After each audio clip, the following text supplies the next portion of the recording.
नमस्कार। आज के सेशन में हम श्रीमद् भगवद गीता का छठा अध्याय पढ़ेंगे।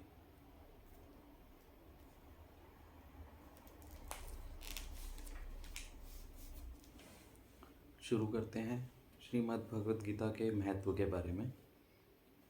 श्रीमद् भगवद गीता के विषय में कहा गया है कि प्रारब्ध के अनुसार कितने भी दुखदायक कर्म भोगने पड़े, गीता शास्त्र के निरंतर अभ्यास करने से मनुष्य ऐसे घोर कर्मों से भी मुक्त हो जाता है।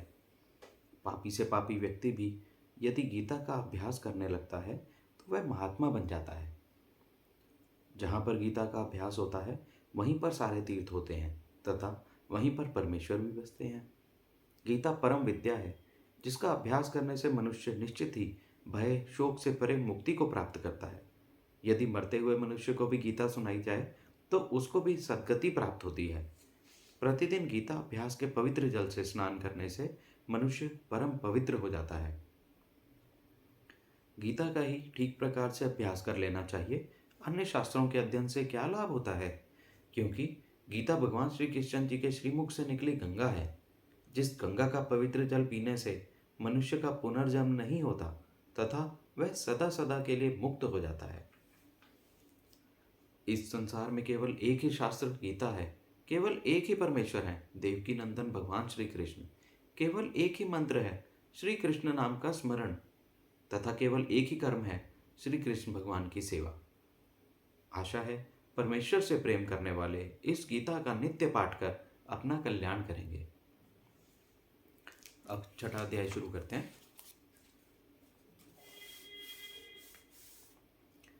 श्री कृष्ण वंदे जगत गुरु। अब छठा अध्याय प्रारंभ होता है। भगवान श्री कृष्ण जी कर्मों का त्याग करने वाले सन्यासी तथा कर्म करके फल न चाहने वाले कर्मयोगी दोनों एक ही हैं, ऐसा बताते हैं। आगे श्री भगवान जी बोले, जो कर्म फलों का आश्रय न लेकर परमेश्वर अवतार द्वारा बताए कर्म करते हैं वही सन्यासी हैं, योगी हैं। केवल वैदिक कर्मकांड यज्ञ तप दान आदि छोड़ने से मनुष्य सन्यासी नहीं होता। जिसको सन्यास कहते हैं उसी को ही कर्मयोग समझो। संसारिक कामनाओं के संकल्पों को छोड़े बिना कोई योगी नहीं हो सकता। परमेश्वर के कर्मयोग का आचरण करने के लिए कर्म ही कारण है, परंतु एक बार योगारूढ़ होने पर कर्मों का त्याग करना भी आवश्यक है। पहले सकाम कर्म करते करते मनुष्य निष्काम कर्म करने लगता है, अर्थात कर्म करते हुए फल की आशा ही नहीं रहती। इसके बाद संन्यास प्राप्त होने पर सभी कर्मों का ही त्याग कर देता है। जिनका मन इंद्रियों के विषय में नहीं है तथा जिसकी आसक्ति कर्मों में भी नहीं है, जिसने सब संकल्पों का त्याग भी कर दिया है, ऐसा सन्यासी योगारूढ़ ध्यान योगी कहा जाता है। परमेश्वर तथा गुरु से ज्ञान प्राप्त कर मन इंद्रियों को वश में करके नाम स्मरण ईश्वर चिंतन भक्ति कर अपने उद्धार का कार्य तो मनुष्य को स्वयं ही करना चाहिए। जब तक जीव स्वयं अपना उद्धार करने के लिए प्रयत्न नहीं करता, परमेश्वर भी उसका उद्धार नहीं करते। अतः आत्मा ही आत्मा की बंधु है, वह आत्मा ही आत्मा का शत्रु है। वह आत्मा अपनी आत्मा का मित्र होता है जिसने मन इंद्रिय देह को अपने वश में कर लिया, और जिन्होंने इनको अपने वश में नहीं किया उनकी आत्मा ही आत्मा की शत्रु बन जाती है।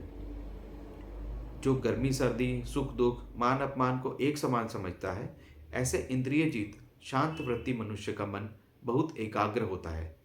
वह ज्ञान तथा ज्ञान का अनुभव विज्ञान को प्राप्त कर मिट्टी लोहा तथा सोना को एक समान समझने वाला योगी योगारूढ़ ध्यान योगी कहा गया है।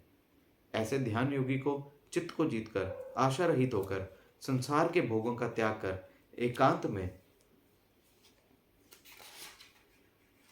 एकांत में अपने प्रभु का निरंतर चिंतन करना चाहिए।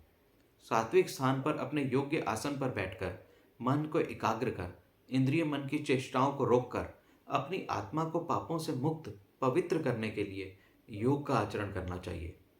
मन को एकाग्र करने के लिए अपने शरीर को तान कर बैठना चाहिए, अपनी दृष्टि को स्थिर रखना चाहिए। मन वाचा शरीर से ब्रह्मचर्य व्रत का पालन करना चाहिए। साधक को भय रहित होकर मन बुद्धि को शांत तथा स्थिर कर परमेश्वर का निरंतर चिंतन करना चाहिए। ऐसा योगी परम शांति तथा परम पद मोक्ष को प्राप्त करता है। श्री भगवान जी बोले, हे अर्जुन, ऐसा ईश्वरीय ध्यान योग न अधिक खाने से, न भूखे रहने से, न अधिक सोने से और न अधिक जागने से प्राप्त होता है। अतः योगी को अपने योग्य अधिकार के अनुसार योग्य आचार विचार करना चाहिए। अपने शरीर की रक्षा के लिए भूख, प्यास, मल मूत्र, गर्मी, सर्दी, भय, निद्रा, इन शरीर के अष्ट स्वभाव को योग्य मात्रा में ग्रहण करना चाहिए। इससे सभी शारीरिक दुख समाप्त हो जाते हैं। जैसे वायु रहित स्थान पर रखे दीपक की ज्योति स्थिर होती है, ऐसे ही ध्यान योगी का परमात्मा में मन स्थिर रहता है। ध्यान योगी परमेश्वर के स्वरूप को सब जगह देखता है तथा संतुष्ट रहकर इंद्रियों से परे बुद्धि से अनुभव किए जाने वाला परमेश्वर के सुख में निरंतर लीन रहता है। इस जीवन में ऐसे सुख से बढ़कर और कुछ नहीं है, ऐसा मानता है। बड़े से बड़े दुख के आने पर भी ध्यान योगी विचलित नहीं होता। उसकी स्थिति देवताओं से भी श्रेष्ठ होती है। ऐसे दुखों का अत्यंत नाश करने वाला ध्यान योग का आचरण करना चाहिए। धीरे धीरे संसार से अपने चित्त को हटाकर परमेश्वर में लगाने पर फिर किसी और विचार की आवश्यकता ही नहीं रहती। जिस कारण से मन चंचल होता है, उसे नियंत्रित करना चाहिए। ध्यान योगी का रजोगुण शांत हो जाता है, सभी दोष दूर हो जाते हैं। परमेश्वर के समान हुआ वह परमेश्वर के उत्तम सुख आनंद का अनुभव करता है। वह यह भी अनुभव करता है सभी पदार्थ, जीव, देवता, प्रपंच परमेश्वर के आश्रय पर हैं और परमेश्वर सर्वव्यापक, सर्वातीत, सर्वात्मक तथा सर्वसाक्षी हैं। ध्यान योगी परमेश्वर को सतत देखता है और परमेश्वर उसको सतत देखते हैं। ध्यान योगी सदा परमेश्वर के पास रहता है। श्री भगवान जी बोले, मैं अपने ध्यान योगी के पास रहता हूँ। ध्यान योगी मतलब प्रेमी के पास रहता हूँ। मेरा प्रेमी भक्त मेरे सर्वव्यापक भाव में स्थित हुआ निरंतर मुझे भजता है और अत्यंत प्रेम के कारणवश अपने को मुझसे अलग नहीं समझता। मेरा ध्यान योगी यह अनुभव करता है कि जैसे उसे सुख दुख का अनुभव होता है, ऐसे दूसरे प्राणियों को भी होता है। ऐसा समभाव से वह स्थित रहता है। ध्यान योग के बारे में सुनकर अर्जुन बोले, हे भगवान जी, आपने जो यह योग कहा है उसको मैं मन के चंचल होने के कारण समझ नहीं सकता हूं। फिर मैं इसका आचरण कैसे करूं? यह मन बड़ा चंचल है और बड़ा जबरदस्त है। इसका निग्रह करना वायु को रोकने के समान है। श्री भगवान जी बोले, अर्जुन, यह मन निस्संदेह चंचल है, परंतु अभ्यास तथा वैराग्य से इसका निग्रह हो सकता है। यह मन जब इंद्रियों के विषयों की ओर भागता है तो इसे बार बार वहां से हटाने का अभ्यास करना चाहिए तथा इसे यह भी समझाना चाहिए कि ये इंद्रियों के विषय क्षणभंगुर, पाप देने वाले तथा दुख कारक हैं। इसमें कोई संदेह नहीं कि ऐसा ध्यान योग सरलता से प्राप्त नहीं होता, परंतु वैराग्य तथा अभ्यास करने से यह मन निश्चित ही स्थिर हो जाता है। इसके लिए पिछले जन्म के संस्कार भी होने चाहिए। साथ में इस जन्म में प्रयत्न भी अनिवार्य है, तभी यह मन स्थिर हो सकता है। यदि अभ्यास तथा वैराग्य से भी मन वश में ना हो तो इसका स्थिर होना बहुत कठिन है। यह सुनकर अर्जुन बोले, हे भगवान, निष्काम कर्मयोग आचरण करते हुए कभी योगी का मन चंचल होकर वह योग से पतित हो जाता है, परंतु वह श्रद्धा से युक्त होता है, तो ऐसे व्यक्ति की क्या गति होती है? निष्काम कर्मयोग के आचरण से पतित हुआ आश्रय रहित होकर देवता भक्ति तथा परमेश्वर भक्ति दोनों से ही छिन्न होकर नष्ट तो नहीं हो जाता? आप ही मेरे इस संशय का पूर्णतः निवारण कर सकते हो। श्री भगवान जी बोले, ऐसे योग भ्रष्ट व्यक्ति की भी इस लोक में तथा परलोक में दुर्गति नहीं होती। योग भ्रष्ट व्यक्ति पुण्य से प्राप्त होने वाले सुख रूप देवता फलों को प्राप्त कर बहुत समय वहां रहकर धार्मिक वृत्ति के धनवान लोगों के घर में उसका जन्म होता है। ऐसे धार्मिक वृत्ति के धनवान लोगों के यहाँ अथवा योगियों के घर जन्म लेना बहुत दुर्लभ है।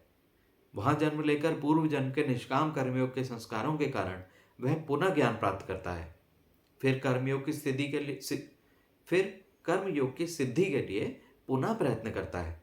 पूर्व जन्म के संस्कारों के कारण ही उसे निर्गुण ब्रह्म विद्या ज्ञान की प्राप्ति की जिज्ञासा होती है और त्रिगुणात्मक वेद ज्ञान से उसकी बुद्धि शीघ्र ही हट जाती है। वह वैराग्य से तथा अपने प्रयत्न से सब पापों को दूर करता हुआ अनेक जन्मों के बाद परमेश्वर के परम पद मोक्ष को प्राप्त करता है। परमेश्वर का सन्यासी हो अथवा कर्मयोगी, वह वैदिक कर्मकांड को करने वाले से निस्संदेह श्रेष्ठ होता है। अतः हे अर्जुन, तुम योगी बनो। सब योगियों में भी श्रद्धा युक्त होकर जो मुझे ध्यान योग से प्रेम से भक्त बनकर मेरा भजन पूजन करता है, वह मेरा सबसे श्रेष्ठ योग्य भक्त होता है। वह मुझे अति प्रिय है। इस प्रकार श्रीमद् भगवद गीता का आत्म संयम नामक छठा अध्याय संपूर्ण हुआ। हे श्री कृष्ण, यह भी आपके अर्पण।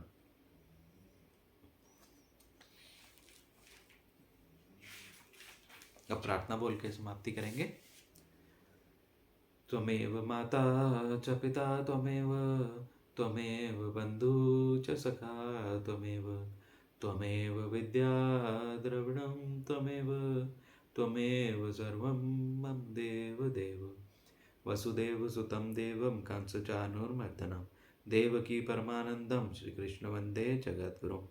सह्याद्रिशिखरे रम्यम् अत्र्यंशूयनन्दनं, तं वन्दे परमानन्दं श्रीदत्तात्रेय जगद्गुरुं।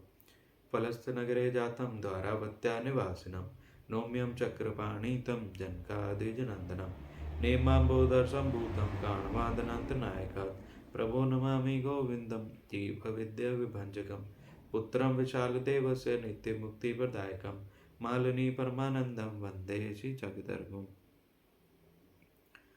पापोऽहं पापकर्माहं पापात्मा पापसम्भवः, त्राहि मां कृपया देव शरणागतवत्सल। सर्वे भवन्तु सुखिनः, सर्वे सन्तु निरामया, सर्वे भद्राणि पश्यन्तु मा कश्चित् दुःखभाग् भवेत्। हे प्रभु, मेरे पिछले पाप कर्मों को क्षमा कर दीजिए और आगे पाप कर्मों से बचा लीजिए। सदैव के लिए यही वरदान दीजिए। निज चरण शरण प्रेम ही प्रदान कीजिए। निज चरण शरण प्रेम ही प्रदान कीजिए। जय श्री कृष्ण। हे प्रभु, ये सब आपके अर्पण। धन्यवाद।